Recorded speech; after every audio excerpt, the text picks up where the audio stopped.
No, this isn't Africa. This can't be Africa. You know, growing up in America, they always tell me Africa's a dystopian place. Who would ever go to Africa? It's all poverty, it's disgusting. Well, this isn't what I see. I'm currently in Rabat, Morocco, and I can't even believe what my eyes are seeing right now. الشعب المغلوب عليه في العاصمة عنده صور داير به، حتى الأجنبي كي يجوز ما يشوفش تلك الصورة.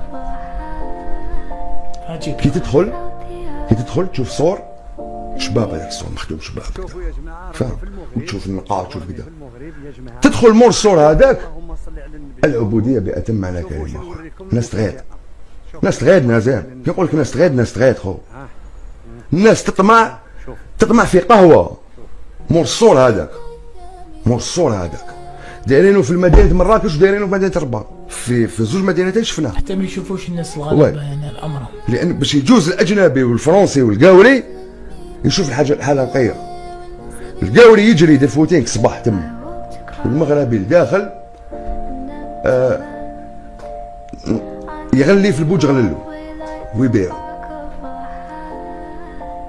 تدخل للداخل مخك يحبس، معمرينها غير كاميرات، لكن الشعب كيفاش عايش لداخل مخ يحبس.